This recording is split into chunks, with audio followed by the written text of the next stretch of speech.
Hello everybody, Megalania 2023 here, and we are no longer Paleophiles Reviews, we are the Nerd Brothers Reviews. We've been stomping through your screen since March. Now I'm here with the international boys, the fellow creature and sci-fi obsessed. Greetings from the past, motherfuckers. This is Exolia, creator of my own bullshit and absolute, I want to say absolute, but mostly sci-fi nerd. So yeah, I'm gonna be the guy who's focusing on the technological and engineering stuff of this, whatever the fuck we're doing for this day. And following here is our good friend from down under. How's it going, guys? Jurassic World Monsterverse here. Welcome to the channel, and yeah, welcome to the video. I hope you guys enjoyed this review. And Tim, do you want to explain what we're doing here? Alright, so what we're going to be doing, we are going to be tackling our biggest challenge yet, just as big as the characters themselves. We are doing our own G-Fest, and not to be confused with the actual festival here that's dedicated to this. We mean G-Fest it's like, as in... it's like some sort of celebration, eh? It's like... It is. They hold this... Yeah, they do this event every... literally every year. Every year they do it? It's every single year they do this, yeah. So yeah, basically... they host this event where they celebrate the Big G, pretty much. And it's not just one... It ain't just one Big G. It's two Big Gs. It is time for the Super Turtle and the Super Lizard, the two biggest reptile monstars of cinema history, Godzilla and Gamera.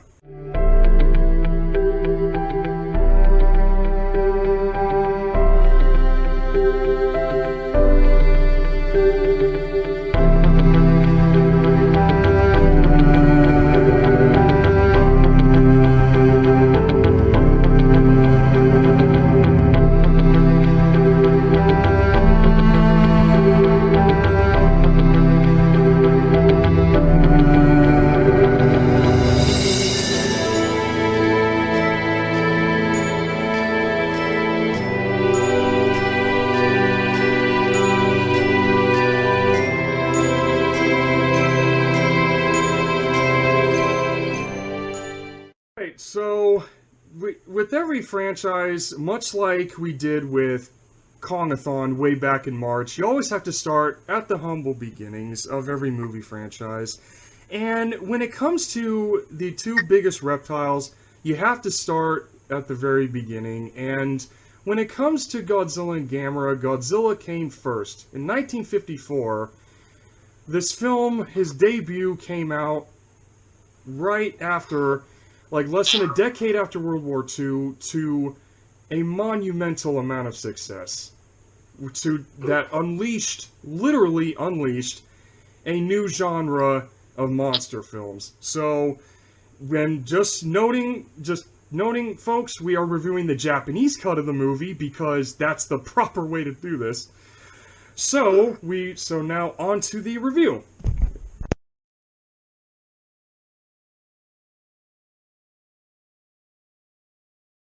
Okay, so much like any Japanese monster movie, or kaiju movie for those of y'all who don't know, the human cast in these movies are always immense. Like, there is so many cast members in this movie, but for Godzilla 1954, this movie mainly focuses on three, and the three main stars of this movie is Akira Takarada, Momoko Kochi, and Akihiko Hirata, who, for those who don't know, played Dr. Serizawa, which is an eye patch guy for a casual moviegoer.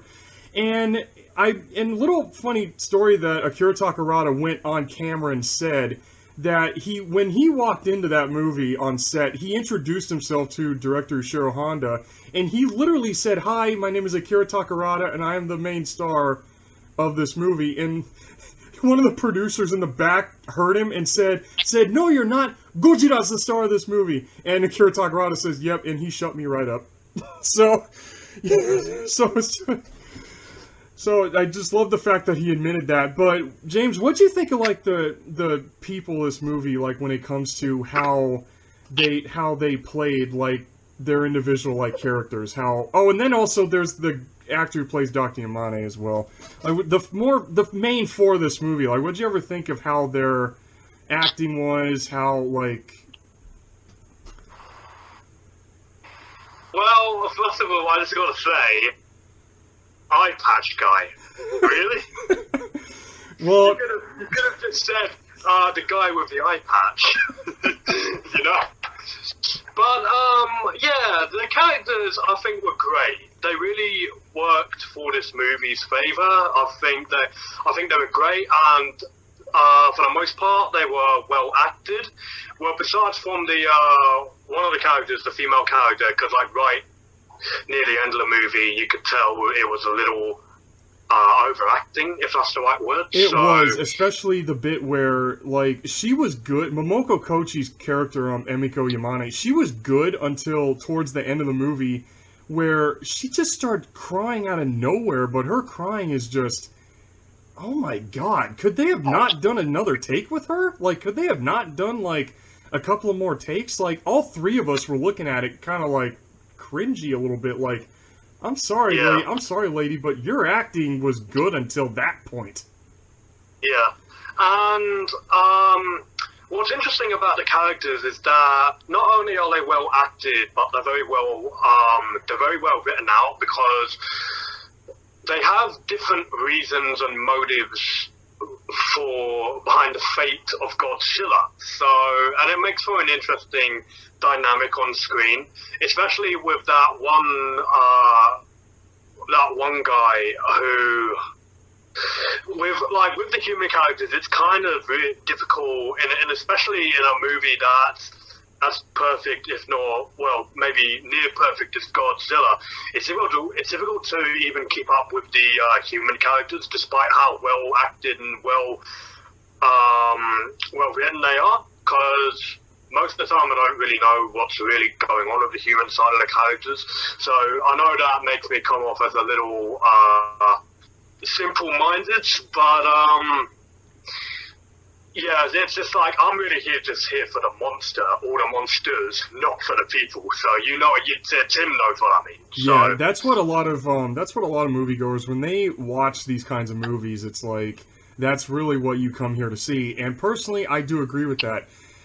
But when it comes to this movie, though, like Jurassic World Monsterverse said here, like, each of the human characters has, like, their own motive for Godzilla's fate here in this movie. Like, you have Dr.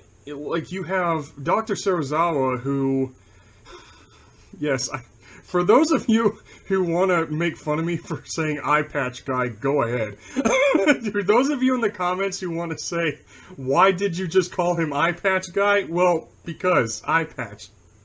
Because eye patch.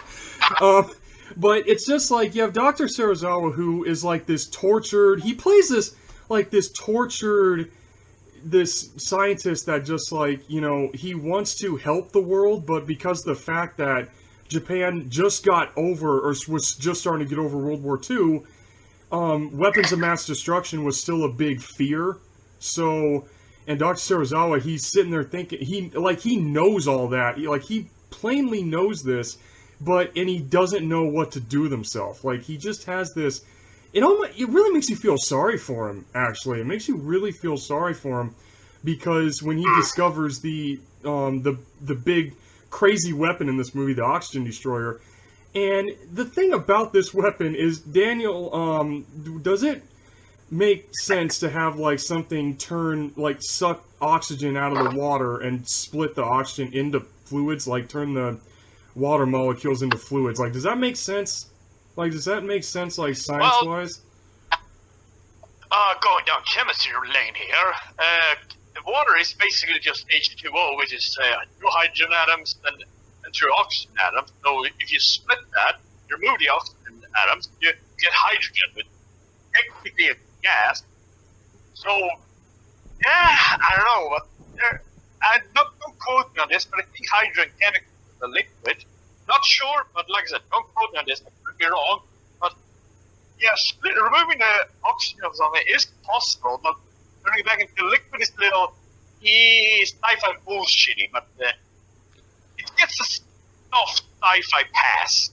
Yeah, and you know, when Doc Serizawa, when he realizes this, it's like he says, well, how can I do this to benefit society? But at the same time, he's like, hey, if I use this, governments around this planet are going to be like, oh, well, can you make another one, please, so we can use it on our enemies? And the fact that he knows this is kind of, it's actually really messed up when you think about it. Like, you know, scientific breakthrough can potentially be a scientific disaster if put in the wrong hands, kind of thing. And Serizawa, like, he encompasses all the dark side of, like, humanity in this movie.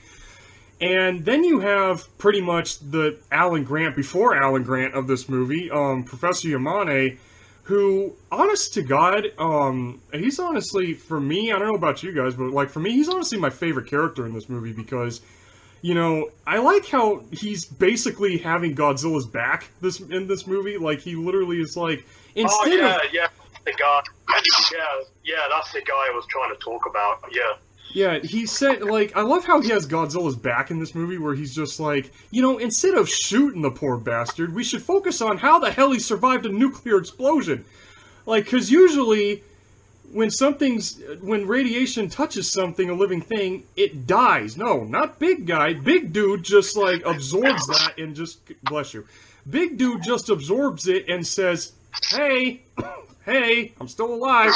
Somehow, like, and I love how Dr. Yamane just, like, he says that to the government the whole movie, and he's just like, you know, instead of focusing on trying to kill him, we should be focusing on, how the hell he's alive. And that's why I call him the Alan Grant before Alan Grant, because, bless you, because he's a paleontologist in this movie, so it's like, you know, it just, I don't know why, he has this older Japanese Alan Grant vibe for me for some odd reason.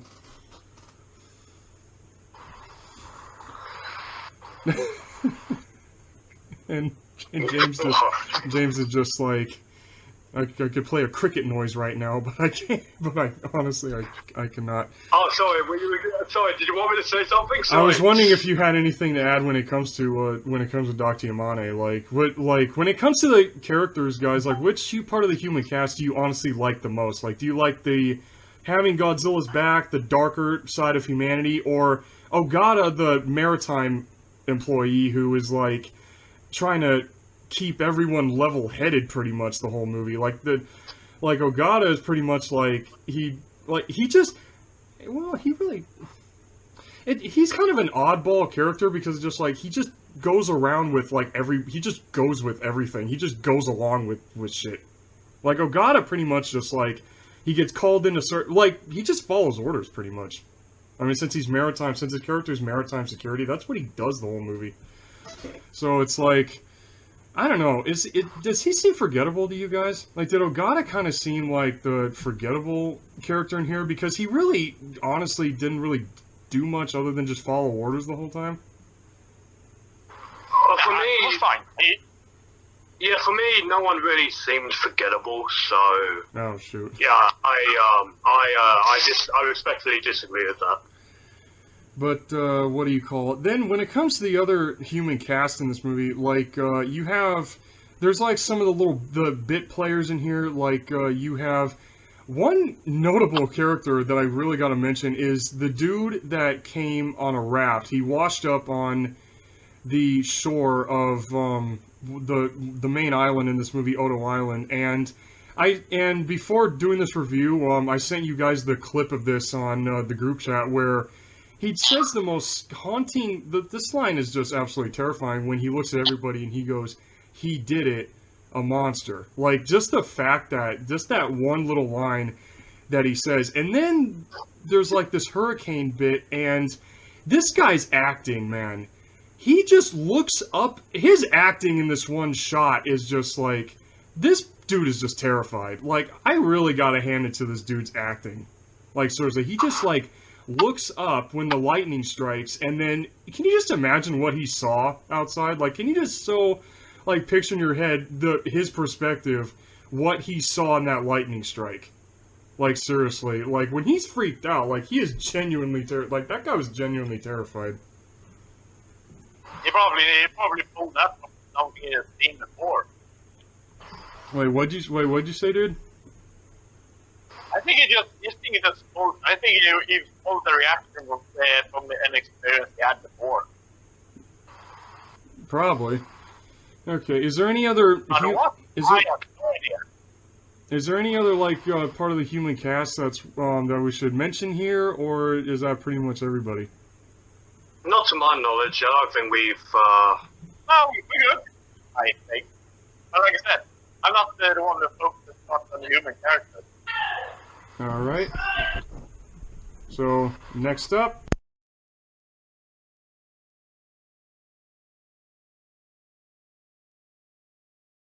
So when it comes to any good movie, one of the things that makes a movie either watchable or worth really paying attention to is mainly the pacing of the movie and the directing. And that is one thing Godzilla 1954 pulls off extremely well here.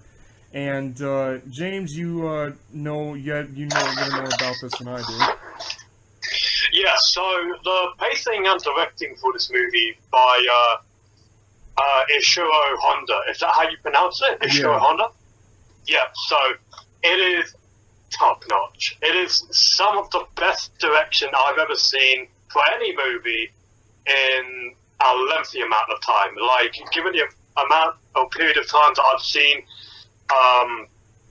the change of pace and direction of movies, there's not many that can beat Godzilla's. So, pardon me. Every scene, like, what's really interesting, what struck me watching this movie again after so long, was the fact that there's little to no filler at all in it, and every scene has some purpose one way or another, which is something that movies do very little of nowadays. It's like little to none. And with the plot of the storyline, I should say, is always moving. So this movie, no matter what way you think of it, it's never boring. It never gets boring at all. So, like, what are your thoughts on that, what I just said? James, you do have a point. Like, when it comes to, and you're right, this movie has absolutely, like you said, there's like no filler in this movie. Like, a lot of movies nowadays like to focus on a lot of pointless filler, which when it depends on the movie, and like sometimes it's either funny or not. But this movie, no scene is wasted. Like, every little bit has to do with the plot to move it along. And this movie's really quick. It's only an hour. It's an hour and 35. It's like an hour 35, hour and 36 minutes long. And no scene in this movie is wasted. And even when there's scenes where you think it may look like filler, it ain't. Especially it's not. Especially the scene where, they show like there's this boat out in Tokyo Bay, and there's like this party going on, and you're sitting there, and you're probably sitting there wondering what does this have to do with this? And then, boom, Godzilla shows up. So Godzilla shows up for a few minutes. So it's just like that. So the scene, you would think at first it starts off like, okay, why are they showing a party scene? But then it moves the plot along within 2 minutes. So, like, the bits where you think are filler, they're not. And that's one of the greatest strengths of this movie is when it comes to this kind of genre, you have to, like, build up. And one thing when it comes to the pacing is the build up. Like, this movie does really good build up to the big guy. Like every little bit in this movie, like from the very opening of the movie to when he actually shows up, it's like they move it along where you get like little bits, and then boom. Then quite literally boom. So that's like, the pacing really helps with the build up to the big guy here when it comes to this movie. And that's like, Ishiro Honda, he knows how to get right to the point when it comes to this movie. You never lose interest. Yeah, exactly. You never lose interest in what's going on here. And No, you don't. you got anything to say, dude Meister? Honestly, not.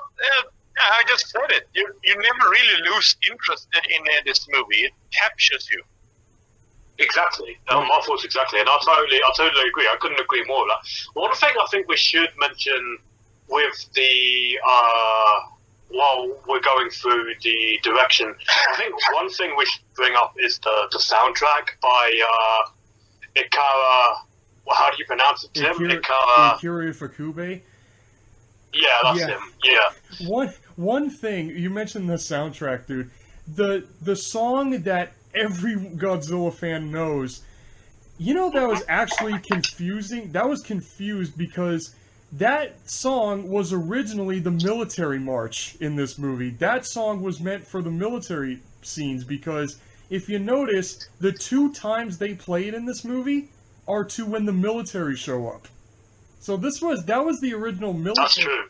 That was the original military march, and yet somehow it got confused for being the Big Guy's theme song. And nowadays it's considered his theme song. Like, it's just so weird how that happened. Like, it's a good song, don't get me wrong. It's probably the best song in this movie. But it's so anyone, I must say, for anyone who's a Godzilla fan, like, when they're having an uneventful day, you know, that song just instantly pops into their mind, and you just can't help but sing it out loud, you know? Oh, yeah, dude. It's, and I'm not for anyone who's a true Godzilla fan as well. Yeah, exactly. And it's one of those songs that just sticks with you. Exactly. Yeah, it's one of those great. And I don't know how many of you guys are high on the soundtrack thing, but the Godzilla soundtrack is awesome. Like the thing is... Oh, sorry. No, do you want to go first, or do you want me to say it? Yeah, you go first. Okay, sorry about that.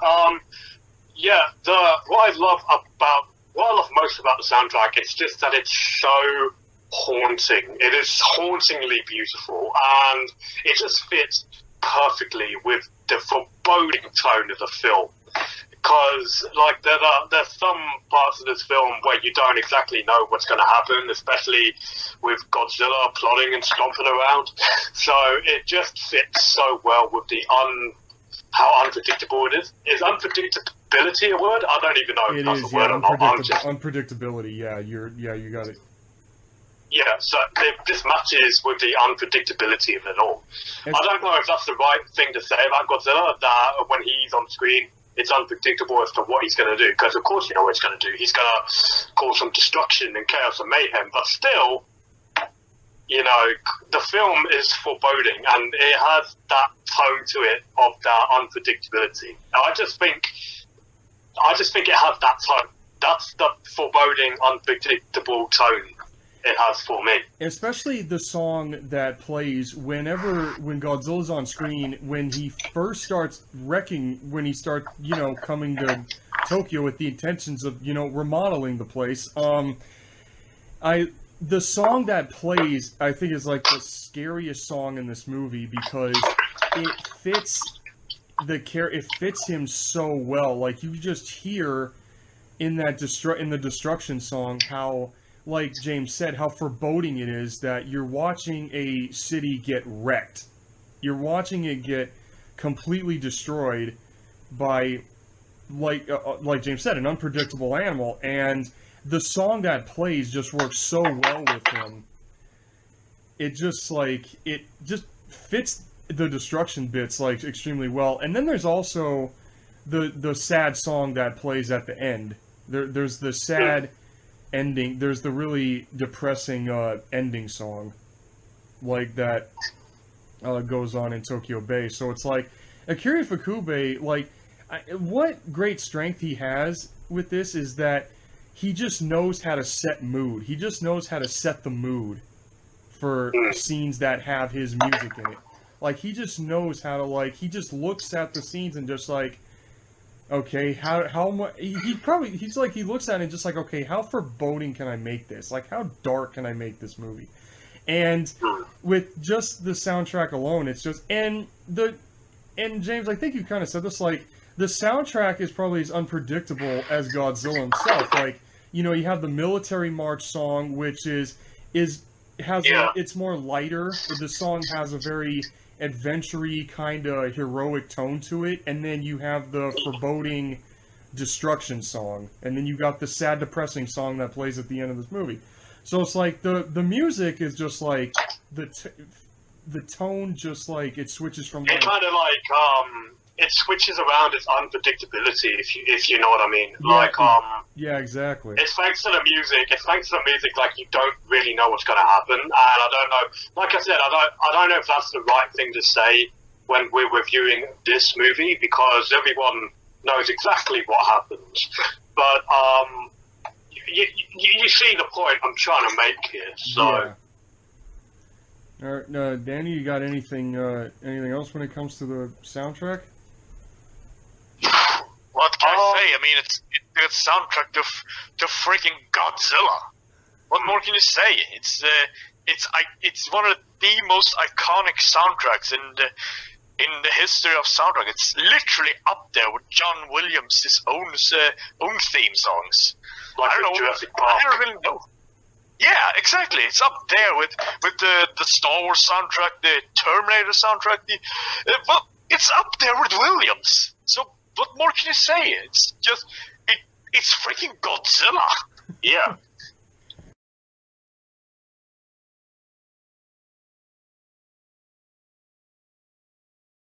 So, another thing that really makes a good movie solid is when it comes to its set design, and Godzilla is no different. When it comes to the sets, everyone, of course, knows when it comes to this genre, everyone mainly focuses on like the miniatures that the big guy walks through, which, you know, they're miniature buildings, so those sets, like, they do put a lot of work into before the cities get wrecked. When you look at the cities themselves, they do look really well detailed. Like, it literally looks like you know, you're in that section of Tokyo. Like, it really, they put and especially the fact that they all, like, handcrafted that.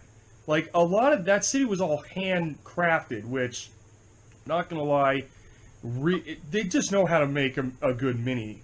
I always call them miniatures minis. They just know how to do it good. And then other sets, what do you guys think of, like, the other sets? Like, for example, like, a main highlight set was Dr. Serizawa's lab. Because that man, they really straight up got the whole, like, scientist point across.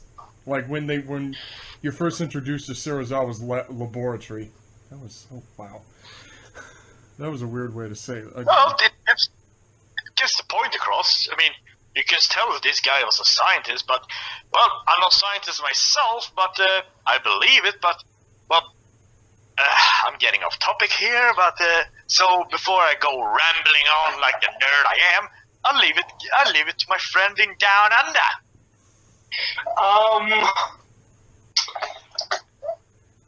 I will say, well, like, I agree with Daniel. It gets the point across that, you know, it makes out that he's a scientist. But the thing that I couldn't really take seriously with the scenes of him in his laboratory, were Daniel and Tim making jokes about, does a man need that many fish tanks? Oh my god.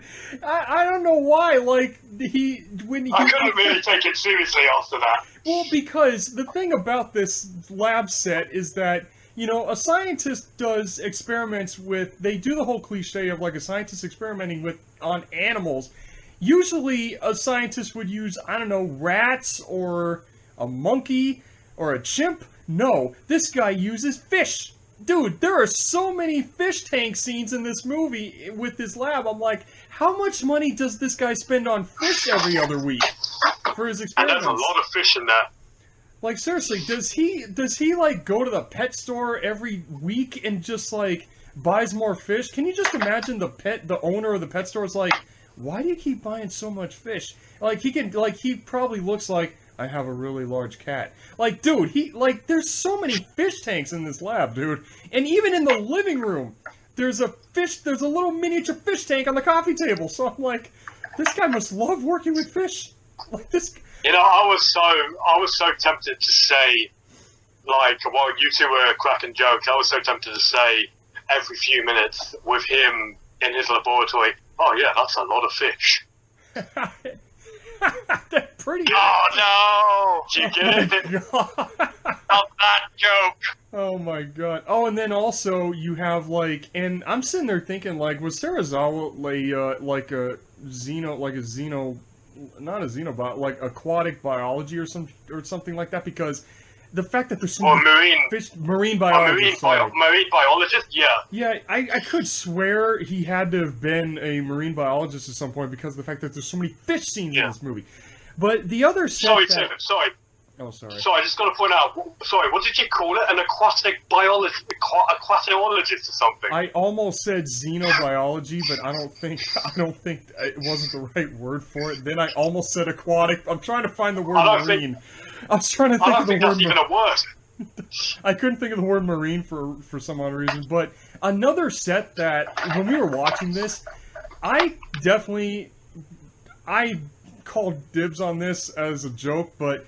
I think this personally for me, my favorite set in this movie is Dr. Yamane's study, because when you walk in this room, they show like a couple of shots of it. You have like a bookcase on one side, and then on the desk or on this table, there's this nice looking Stegosaurus skeleton there. I swear to God, if that prop still exists, the little fanboy in me would like want that prop so bad because, dude, it's a little dinosaur skeleton. Like, who wouldn't want that on as decoration on their desk? You know what I mean? So it's that starred in one of the best monster movies of all time, and not to mention one of the greatest movies of all time. Exactly. So like, how many? It'd be pretty pricey. Yeah. How many people can say I have the Stegosaurus from Godzilla? Like, how many people can what if you could? Anyways, so I just love like how his study. It just feels so. What's so interesting is like that set. If you notice, guys, didn't you notice like it just like how Serizawa's lab, it matched his character? You notice that Dr. Yamane's study matched his character. Like it matched his character very well because originally it was kind of weird. They actually switched Serizawa and Yamane because Dr. Yamane was originally supposed to be like the original script had him like wearing a black cape and going around at night and everything, but they made him a more relatable, respectable character, and this study makes it like more calming. Like you can walk in there, like if you were a fellow paleontologist, like you can walk in that room and just have a talk with the guy. And this little room really reflected that. And then when it comes to like the other stuff, like you have the office buildings, which I'm pretty sure were real office buildings, and they dressed it up with like real maps and stuff like that. So there's like those are the main notable sets in this movie. Oh, and then another well done piece of set here is Odo Island after the typhoon. Like the way they dressed up that village to look like it was wrecked, like they really made that look like, oh my god, what happened to this place? Like that whole wrecked village on Odo Island looked devastating. Like that did look devastating when you see like houses are all smashed and then there's like just everything is just wrecked. That's really all you can say. It just looks everything's just destroyed. Yeah, it did look pretty realistic. Not gonna lie, it's just like an actual hurricane or a typhoon swept through there, and yeah, exactly. Yeah, it looked very realistic. Like props to the team, man. Like making like the miniature sets of. It is Tokyo, is it? Godzilla it is, yeah. He's going through Tokyo. Yeah, because, like, it's very different from Tokyo now. Let me tell you, it's like it's unrecognizable as Tokyo. But yeah, Tokyo's a lot bigger nowadays. Tokyo's like gotten Yeah. bigger over the years. Oh, a lot bigger. So, is there anything else we got for like the set? Any other notable set pieces that y'all have like a little like note for, or any like noticeable other? No. I will say, Not really. you're good. I will say, like, with the miniature sets, like, are set up for, you know, the actors dressed up in the rubber suits. It's sort of become like the distinctive flavoring of Japanese monster movies by that point, and it helped to really distinguish the genre of the kaiju of kaiju, and given from that, with how over on the other side of the world in the United States, all their sci-fi films were just doing stop motion. So Yeah, like they had their own minis when they were doing the stop motion films, and like you can tell they were stop motion minis the way they were filmed, and then like in this movie or the kaiju genre in general, you have like you can just see the notable difference, and it makes like what makes each piece of each movie like unique in its own way. Like when it Yeah, comes to very how unique. when it comes to how the minis are made, like like its own, every movie's unique because when it comes to the minis. Yeah. And how they're used, I should say.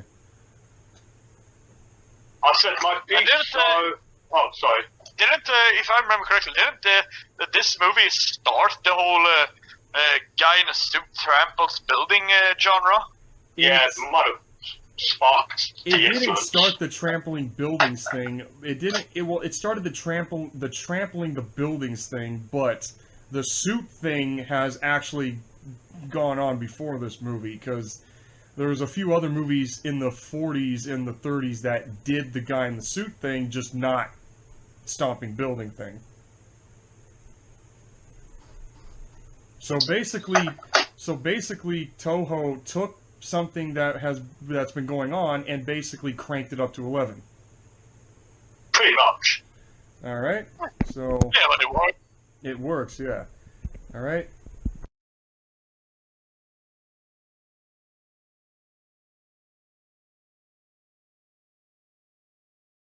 So another thing when it comes to the very first Godzilla movie here is that later entries in the series took James, you said it before we did this review, like it took this B movie approach. This movie doesn't do that. This movie, there's a lot of scenes in here that this movie takes itself very seriously despite what genre it's in. It really, Oh yeah. this movie Yeah, takes big time. itself very serious, and what helps with that is there were real bits filmed for this movie. Like, there were, especially one bit was where when Godzilla first shows up in Tokyo, there was an actual scene of military personnel at a firing range. It was like there was a fire exercise, there was like a shooting exercise or something like that, and they actually got permission to film it.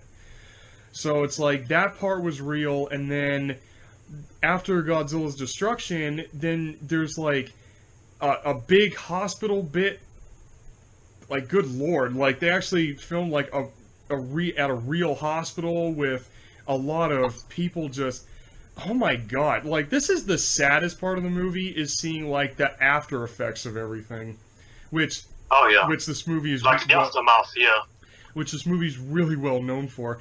And then there's also like, and the one part that's really messed up that adds to the hospital bit is where they show the little girl crying after, like, they show a shot of presumably her mother.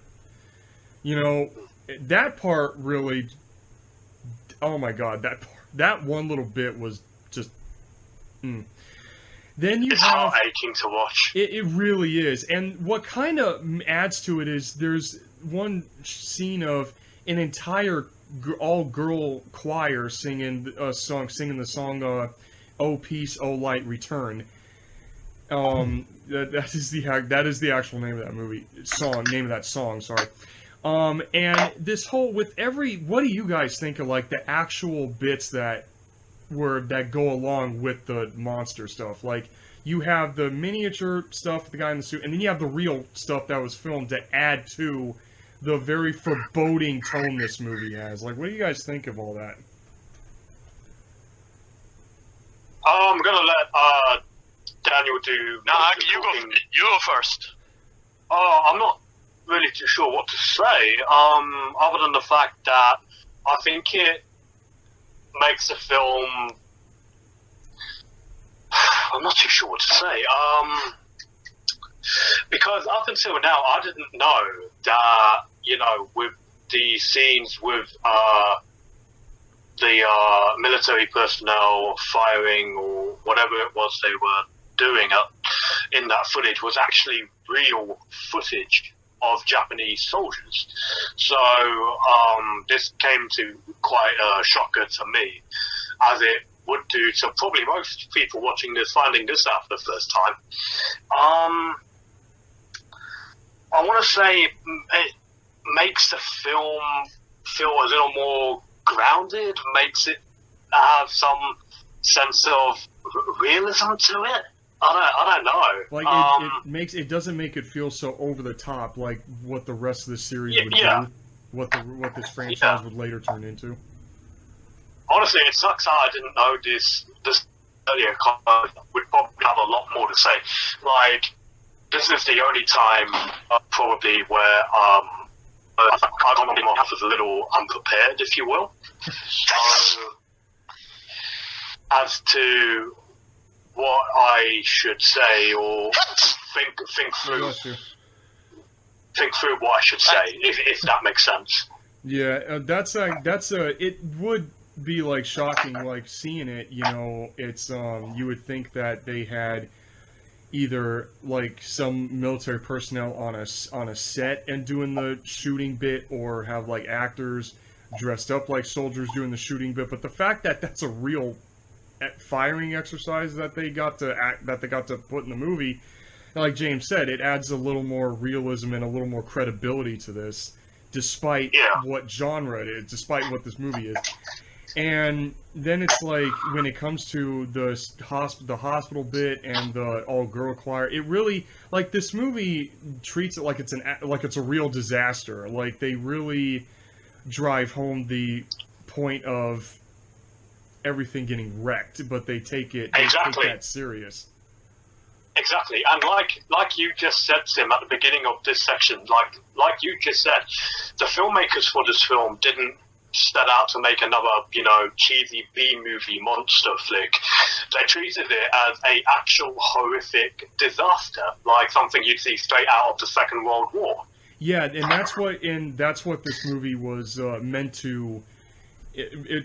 That's what this movie is meant to symbolize. It's meant to symbolize like the horrors of war. Yeah, it's like a representation. Yeah. It was meant to represent the horrors of war, but with a giant animal in it, but with a monster that is representing like the world fighting back against humanity for what humanity's done. And it's so clever how I think it's really smart. It's a really clever move on how they did that. Like, it amazes me every time that fact gets brought up. Yeah, and what's actually interesting is the fact that with this movie being an allegory like it is, originally this movie was supposed to be another like World War II propaganda type movie, but because of the fact that the Japanese film industry during this time period was heavily censored and it wasn't allowed to do war films, they literally did the idea, let's put a giant monster in here so we can get it past the censors, and it worked. It does that with straight flying fire, basically. And I would say flying colors, but this movie's in black and white, so I can't really say flying colors. The flying fire is what really works better, and just like streams of flame. Yeah, exactly. And the one thing is, I'm sorry, guys, I just can't get over like that one little hospital bit. Like, I know the hospital bit's only on screen for a few minutes, but it's just the fact that, like, you just see the aftermath of something so powerful have this much of an effect on people. It just so adds to, like, how overly serious, like, the makers of this movie said it to be. And it's just, yeah, when it comes to, like, the real life stuff, it's insane how much they took it serious. Like, they took the subject matter, like this is one of the few rare exceptions of the genre where it knows what movie it is, but then it sets out to, like James said, let's not make this a B movie, let's actually take this genre and make something out of it, make something that's attention-grabbing and more serious out of it, despite what genre this movie's in. Honestly, I don't think there's ever been... Oh, sorry, Daniel. I'm just fact-checking here. Wasn't this movie supposed to be an allegory for anti-nuclear thingy? It was, yeah. It's supposed to be... Yeah, it was. It was supposed to be a thing for, for using nukes. You know, this movie... Yeah, because if I remember correctly, Japan was very against the nuclear weapons back in the day. Well, duh. This movie came out around a very sensitive time period among different nations of the world after World War II, so that's the... Japan says the what? Sensitive is the correct word.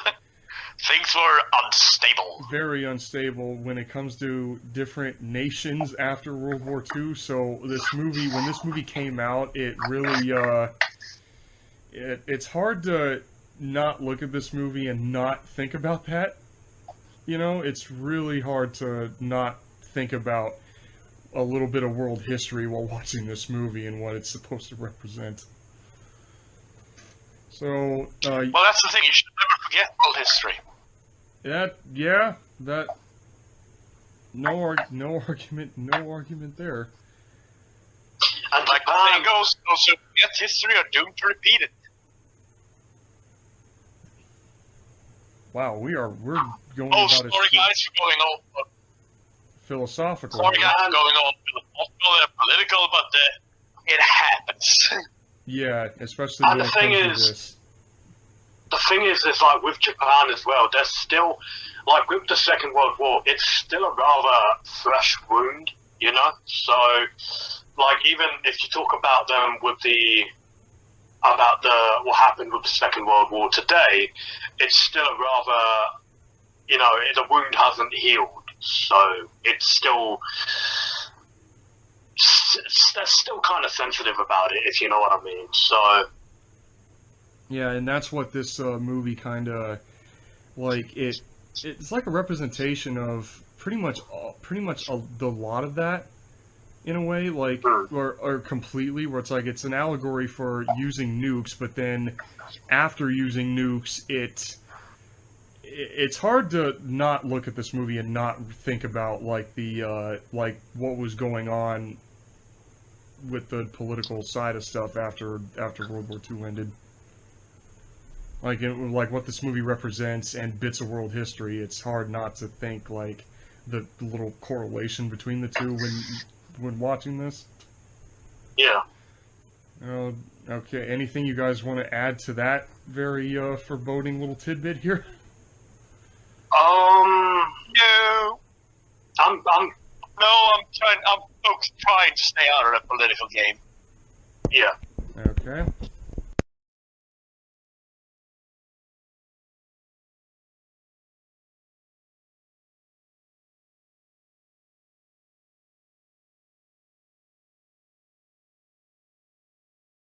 Now that we are done with the very somber part of this review, now let's get on to something lighter, and probably the whole reason why you guys are all watching this video in the first place.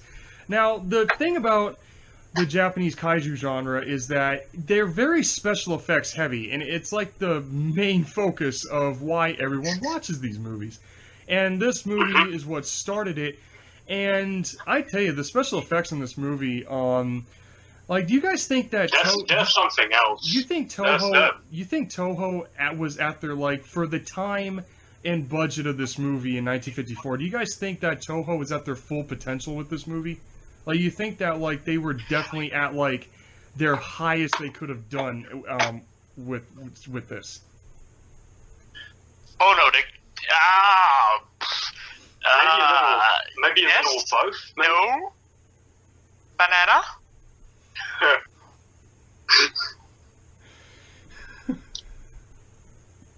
I don't think Godzilla slipped on any banana peels while this movie was being made. I said I'm not the one much for focusing on the special effects parts. Well, yes, I do, but not in the background way. Yeah, but the thing is like to start off, one thing is let's talk about like the design of the main reason to watch this movie is Godzilla himself. Like, he has this, of course, very like the thing that Toho, when they were designing him, they wanted to make something original but also keep it recognizable. So of course when you look at him, he's a dinosaur. Like, Godzilla's a straight up mutant dinosaur. But what's actually cool is he's a mix of three dinosaurs. He's a Tyrannosaurus Rex mixed with Stegosaurus because of the plates on his back, and then Tyrannosaurus Rex because, well, the head and the mouth. But the way he stands upright is actually, for those who don't know or have never heard this, Godzilla, him standing up in the way his body proportions are done is based on Iguanodon back in the day when Iguanodon was always portrayed in art as standing up. As a bipedal, it's very old-fashioned way of how they thought Iguanodon moved. Was postured, or what its stance was like back in the day, how its locomotion, in a bipedal way. They thought it was like that. Yeah, and it had with its tail dragging on the ground, and Godzilla's arms are like held close to his body, and he has his arms sticking out, like he has his arms sticking out straight in front of him, and with and mainly his face is his face and skin were actually they were designed a little too on the nose here, because they went through 3 models before deciding the final look. Like, the first model had the skin texture of something. Since Godzilla comes out of the ocean, he was, one design had him with sea serpent scales, and then another one made him like have a more terrestrial look, and it was called the warty Godzilla, with all the bumps on the scales on him were very bumpy, like this almost ankylosaur looking thing. And then the model that they went with, which is the final design in this movie, they called it Alligator Godzilla. And his skin was very, when I mean too on the nose, his skin was designed to look like he was radiation burned. Like, when he absorbed the radiation in his body, he was meant to look like the survivors of World War II, if y'all know what I mean. His skin was meant to represent that. Like, especially in his face, like the skin on his face, he was meant to look badly burned, and that's why when Godzilla comes out of the ocean and he attacks Japan, he's pissed off. Like, he comes out, he's so pissed at humanity for what happened to his body, and he just, like, when they designed him, they really went all out with making him look like a serious nuclear war allegory here, physically and his physical appearance. And one thing about the genre is they do the whole thing of like, tanks and any conventional weaponry doesn't work on him, because he gets, this movie was inspired by King Kong, and was inspired by Kong 1933, and they originally. One question I got to ask you guys. King Kong was most likely one of the inspirational things to help Godzilla come to be as he is. Well, actually, So, the thing is, E.G. Tsuburaya, the guy who did the effects for this, he saw a print of King Kong and wanted to make a monster movie after watching it. He got the idea to make a monster movie, but let me ask you guys this, because originally Godzilla was meant to be done in stop motion, but at the time there was nobody in Japan who was experienced in that. So would you guys have been okay if Godzilla was done in that style? Like if this movie was done in stop motion? Honestly, I don't know, because I can't imagine it, to be honest. Yeah, neither can I. I just can't see. Like, there's been a few times in other Godzilla movies where there's just it's not even a minute long. There's just a few second clip of Godzilla in stop motion. But other than that, no, I can't really see Godzilla as like Ray Harryhausen styled stop motion. But the reason it's something you just can't imagine because you're so used to the man in the rubber suit.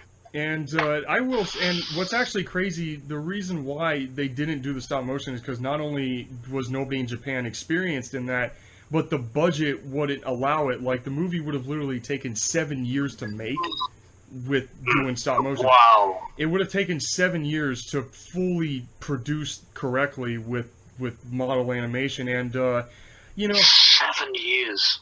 And, props to the people who made the suits. For those who don't know, there were actually 2 suits made in this movie. Like, the first one they made was 200 pounds, or it was 220 pounds, or 100 kilos.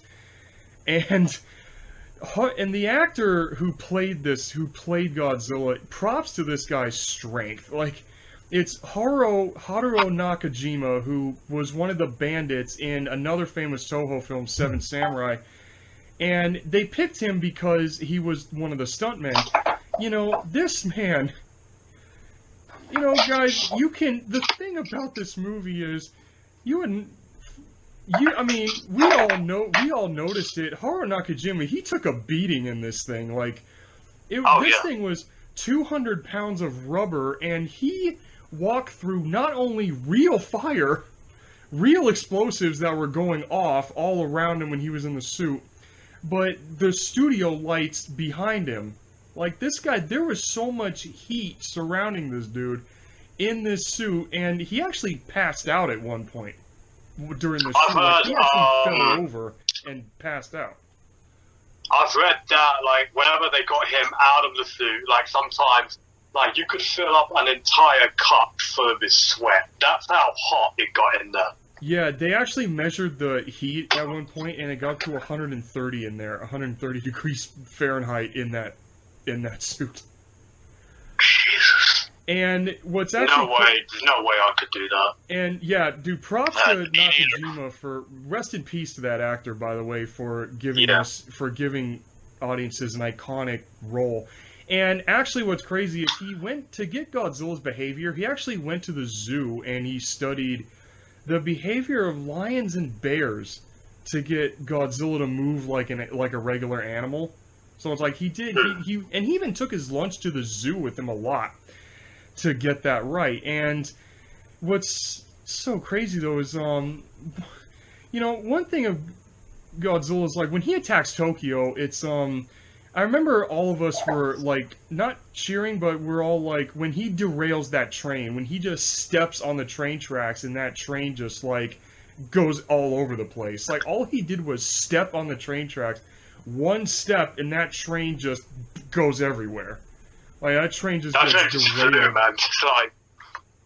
And also the sound effects that they have, like the explosion sound effects, like, really make it feel grand in scale. Like, it make it feel big in scale. Like, the sound effects they did for all the explosions and everything really helped that. But it's kind of, and you guys notice, like, I actually pointed this out to you guys when we were watching it, the compositing shots where you have, like, where you have Godzilla in the background and then you have real people running away from him, where it's like the way they were composited, like, it blends, it actually holds up. For a movie made in 1954, that holds up pretty damn good.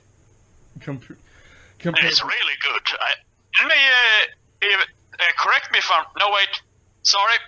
Forget I said anything. I figured myself out. Alright.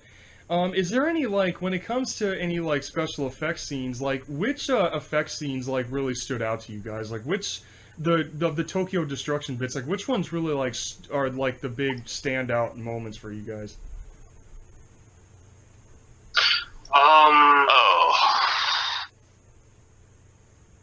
For me, I can't pick just one moment because it was all just done so well, was executed perfectly, and there's just too much happening all at once with Godzilla. Just when he's rampaging through Tokyo, and just say, "Oh yeah, that's my favorite part."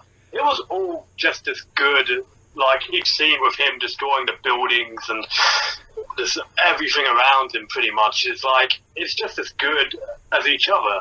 Every scene with him just going full-on beast mode through Tokyo. Going it's always fun. Beast mode. And actually, it's so crazy how something... One other little sound effect that I gotta mention, always his iconic roar. Like, his roar... It's not the high screechy roar that everyone associates him with. Like, this roar was very deep and growly. Like, it was more deeper, and it sounded more animalistic, really, more than the high screech that, you know, he's come to be known by. And what's so funny is the fact that it was... I think the right word you're trying to find for the tone of Godzilla's roar in this film is baritone. It's baritone, more of a deeper yeah. He has a very baritone, baritone roar. And it's so crazy, for those who don't know, the way Godzilla's roar was created, they took a leather glove and rubbed it against up against a bass with, like, that big violin-looking thing. They rubbed a leather glove against it, and then they played the sound backwards. And that's how they came up with Godzilla's roar.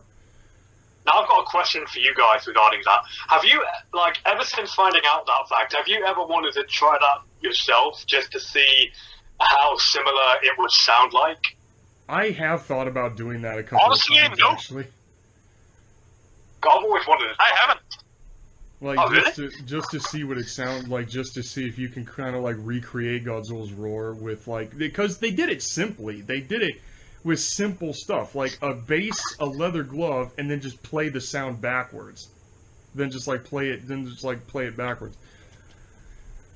But you guys... I've always wanted to give it a go. But, I've never been interested in sound design, so... Never caught my fancy. Oh, and have you guys noticed that, like, there's also, when they show close-ups of Godzilla, didn't that little puppet they had, where it's his head and his arms, didn't that look a little weird? His face looked a little, like, smushed or something. Like, the little close-up that they had, his face looked weird. Like, he had this weird look. On one side, it looks like he's having a stroke or something. It does. He looks like Godzilla. And you ever notice the way it moved? You can tell somebody had their hand in it, because you see the arm come up the whole time, and then his head just looks down, like his head just like, doom. He kind of moved like Carnosaur before Carnosaur. Like, his arm is up, and then his head just his head just like looks down the whole time. It's just like the close-ups just look weird. Like, he has these, like, when an actor says... So what you're saying, it was like the original Carnosaur? Yeah, pretty much. Yeah. It was a little oddball with him, the close-up puppet shots of him, and it was a little oddball, but it definitely wasn't off-putting by any means. So. It wasn't off-putting, but it's just noticeable, is what I mean. Like, it's noticeable. Yeah, it's noticeable, yeah. Like, they have a suit, which looks great. Like, the design of the suit that Nakajima was in looks great. But the close-up puppets just, like, hand up, his head is ding!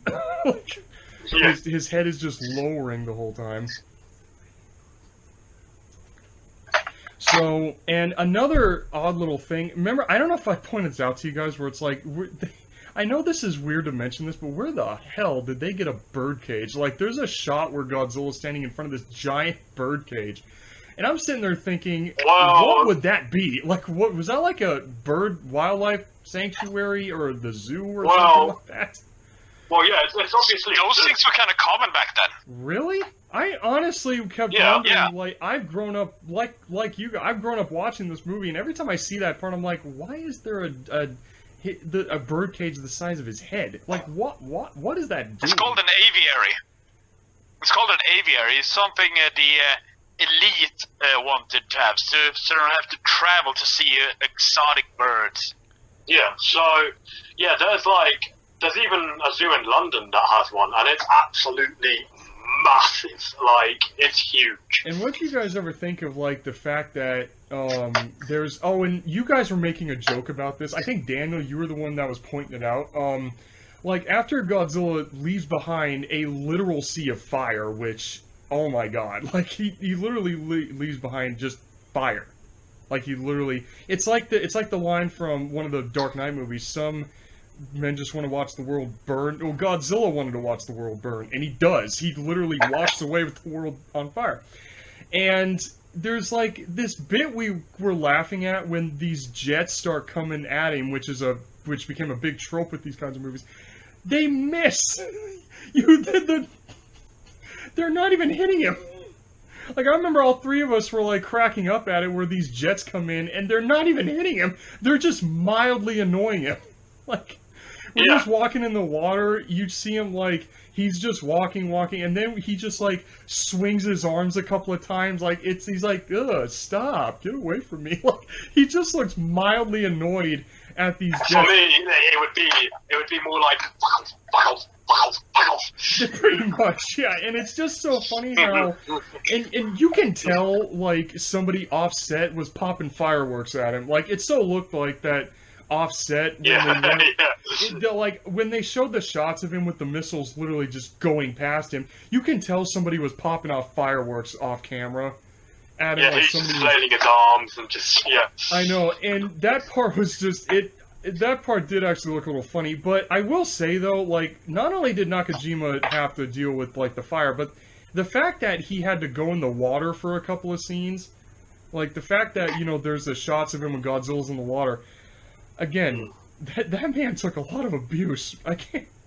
That man took so much abuse in that suit. And also, one thing that I do gotta mention with this, you know, Ishiro Honda, and I think it was Ishiro Honda and the special effects guy, Eiji Tsuburaya, you know, they almost got arrested for doing this. What? They actually almost got arrested because when they stood on top of, I think it was like an early shopping mall or something like that. They went to the roof of a shopping mall, and they were looking around at Tokyo to write down what streets Godzilla was going to walk down making the movie, and a security guard thought they were doing a bombing threat. Like, the security guard overheard them and thought they were planning, like, to bomb buildings or something like that, like a terrorist thing. And then they had to, no joke, they literally almost got arrested for that. For planning Godzilla's path of destruction. So, wow. I know, right? I was shocked when I read that. And then also there's and then there's the diet building scene, which is the Capitol, which is basically the Japanese equivalent to, like, to the Capitol Hill building. And when Godzilla walks through that, they actually had another suit actor other than Nakajima in one point in the suit. And when Godzilla walks through that one section of the dive building, the other suit actor literally fell over.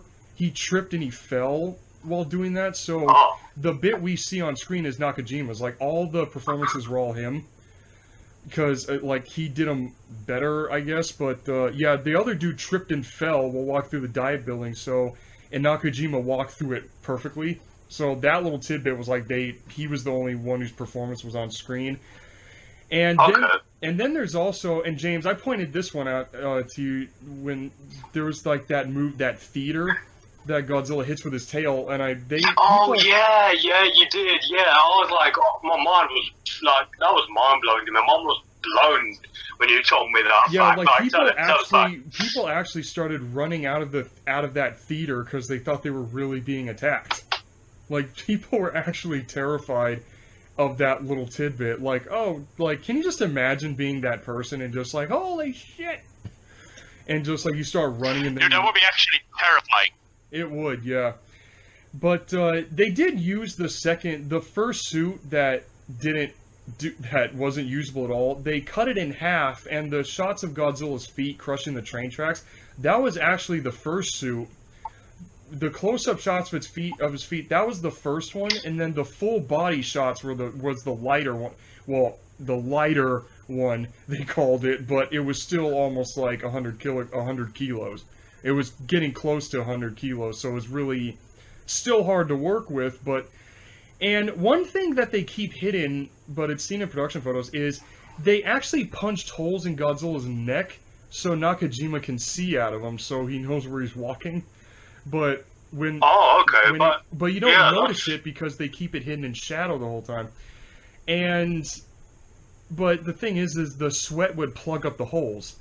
That was the main issue. That was another thing with operating that suit, was the sweat would plug the holes up. So, yeah, exactly. So, yeah, I know. And, like, what you guys, honestly, I pointed out, like, his design. Like, what do you guys think of, like, Godzilla's very simplistic and yet very, like, for the time, like, original, like, design here? Like, being a dinosaur, but also being, like, the symbol for nukes. Like, knowing that, like, what do you think of, like, when you look at him as a whole? Like, what do you think of, like, his design as a whole? Yeah, why? It's iconic. Man, it's hard to make this review without acknowledging that. I mean, it's freaking Godzilla. Yeah, exactly. What more could you ask for? It's hard to be impartial. It's what? It's hard to be impartial when it comes to talking about something this iconic. And then there's his atomic breath, which is the one thing he's very well known for, is his dorsal fins. Witness, it is literally just baby powder. Yeah, it looks like he's blowing steam out of his mouth. Like, and actually, at a couple of points, you can kind of, in the shadows, you can kind of see the little thing in his mouth where that steam was blowing out, blowing the stuff.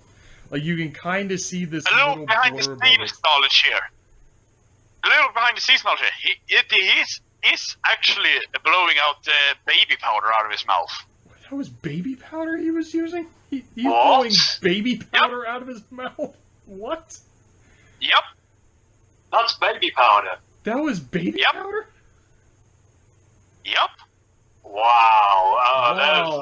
There's a new fact for you, folks. You learn something new every day. I'm surprised you guys didn't know. Baby powder? Really? I thought it was steam. I thought it was a steam blower, actually. I thought it was like I didn't think it was baby powder. It is. I did not think it was. Wow. Wow. I swear, I did not know that, and I've been a fan of this monster since I was like 4 years old, and I never knew that's what he's shooting out of his baby powder. Really? Baby powder? Yep. And I just ruined Godzilla for you. Great. Now when I watch him blow his atomic breath, it's literally, he's literally blowing out. Oh my god! But I think they actually had a little vacuum cleaner set to reverse in the mouth. I imagine it'd be like when, you just have a tablespoon full of flour in your mouth and you just go... Oh, wait a minute. Godzilla does the cinnamon challenge, and when he eats too much cinnamon, that's what happens. Or the nutmeg challenge. Yeah, one or the other. Oh, God. But, I think, honestly, before he shoots his atomic breath, I always like how the effect where his dorsal fins glow, they glow before he shoots. And what's actually crazy is, I love how they don't explain that at all. Like, the thing about some monster movies is, they don't exposition dump you. Like, this movie doesn't exposition dump. Not. Like, they explain he's a dinosaur and that's it. They explain he's a dinosaur, he's a radioactive dinosaur, but they don't explain his power, like the atomic breath. Like, I love the fact that this movie doesn't go into detail on how he can do this. Like, he just does it. He just does it and blasts Tokyo with it. And then there's, like, the infamous clock tower bit, and I love how and I made a joke about this. When Godzilla goes up to the clock tower, you see like these three guys run for cover, and they all look up and watch and mess with it before he tracks. Oh yeah, we joked about that. Those three guys would be us. So. Yeah, cause we would be like, we would look up at him real quick, and then as soon as the building starts like collapsing, we quickly just, oh shit, we just run real fast, like we just quickly get out of there. It's hard not to watch this movie and and picture yourself in that situation. Like that, I think that's what kind of makes it fun. Is you sit there and wonder, what would I do in this situation? Oh, and then also there's the bit where Godzilla's looking at that family before he shoots them. Like Godzilla, he is, oh my god, when they drive home. When he drives... He's merciless. Yeah, he is merciless because there's a shot where he blows up a cop car, where he specifically aims at a police vehicle and blows it up. And then there's, like, the bit where he looks down at that mother holding her kids, and the mother's telling him, oh, we'll see your father again, right before Godzilla shoots him. Like, right before he shoots him. Well, he is a monster. Oh, and then also... For those who somehow don't know this, Godzilla's first appearance, like, he shows up, like I think 17 minutes into this movie, like, almost 20, like, he shows up fairly quick. And his appearance was actually supposed to be a little more, like, disgusting. He actually was supposed to have a dead cow hanging out of his mouth. And there's actual test photos showing this. But the cameraman told Ishiro Honda that the scene was too gruesome. Like, that's why they removed it. And do you guys think they should have left that in there to make Godzilla a little more merciless, like actually show the dead cow in his mouth? Like, you think they should have left it in there? I think it would have grounded him too much as a predator instead of this unstoppable force of nature.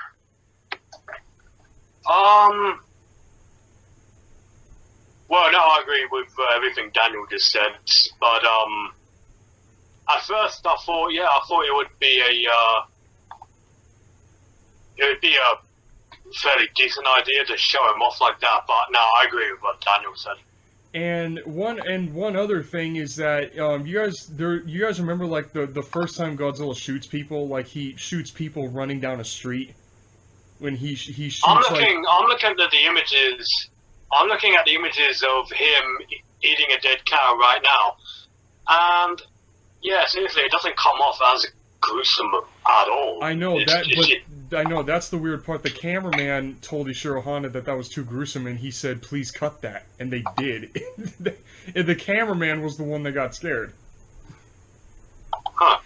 And one effect that I'm actually happy that they removed, because of this already somber tone of this movie, was when Godzilla shoots somebody, there was supposed to be a scene that was actually storyboarded, but they cut it out, thank God, where there was supposed to be a guy running towards the camera while Godzilla's atomic breath was supposed to, like, cover the dude, and they were supposed to do an effect of the guy turning into a skeleton.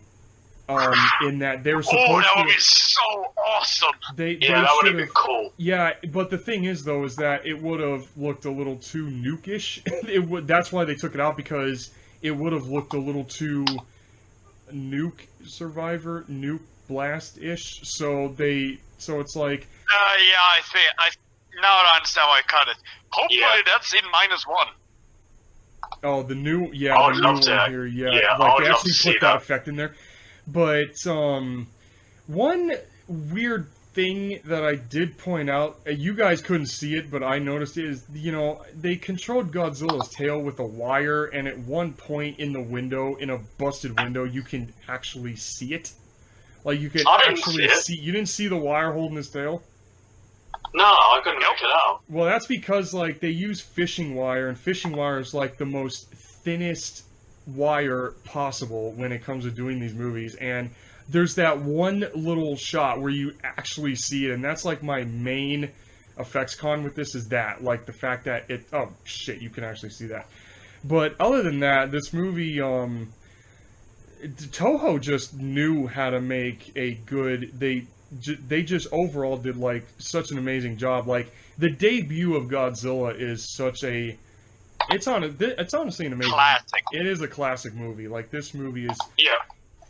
exactly. So I think we have rambled on the special effects of this movie because with me, folks, I am a special effects guy. I can't help it. Whenever I watch any monster movie, I focus on the design of the monster, how it's executed on screen, and how the effects around it are executed. So I'm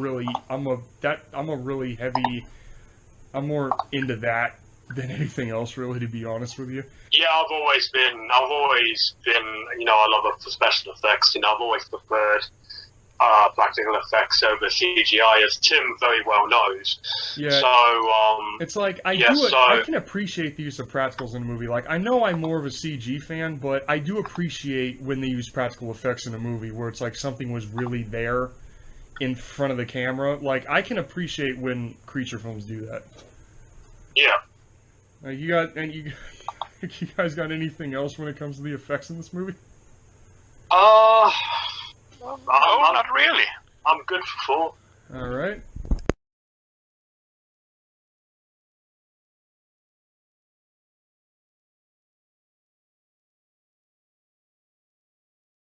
So, overall, when it comes to Godzilla 1954, this movie is like a classic film in every sense of the phrase. Like, it knows what genre it's in, but it takes it a little step beyond that, and the filmmakers did a good job of making it as somber and serious as they could.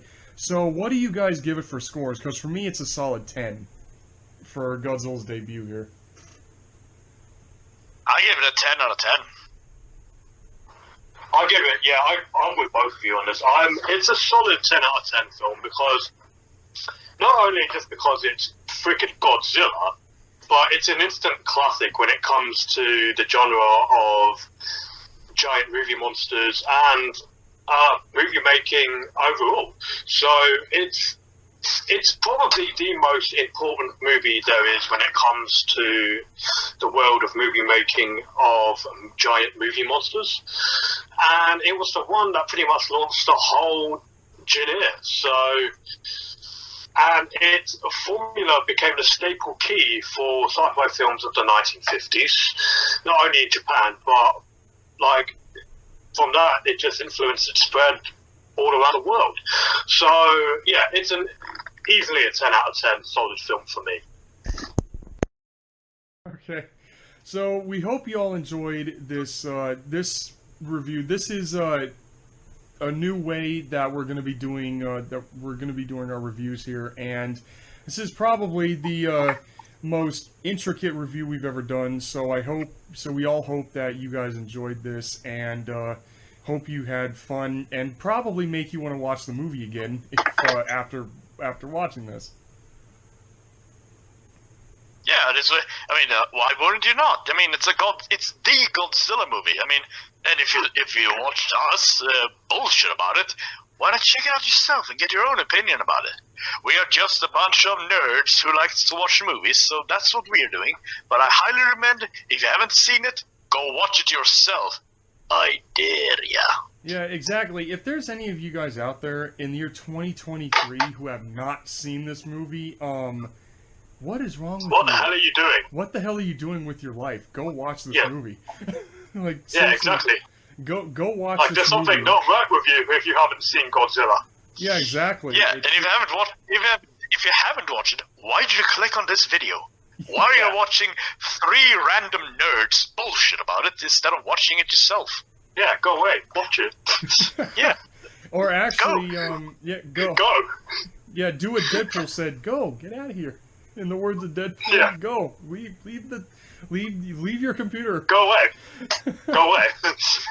So what do you call? But seriously though, we do hope you all enjoyed this. This review was very this is, like I said, this is our most intricately made review we've ever done, and we did have a lot of fun doing it. So we hope you guys please like, share, and subscribe to this channel, and also to my solo channel, Tim W. Rago. The link to that will be in the description below. And then also come follow us. This will all be in the description. We got our Instagrams, you got Megalania 2023, and then Jurassic World Monsters 2, and then Exolia. well, that's his DeviantArt name also. That will be me. Yeah, but his Instagram is his Instagram name is Dudemeister. That will be in the description below. And then also come follow us on our DeviantArts. For me, it's Dimetrosaur 2023, and then for Daniel, it's Exolia. So yeah, this is Megalania 2023, and Jurassic World Monsterverse. Peace out, guys. all right, peace out, guys, and we'll see you all in the next review of G-Fest.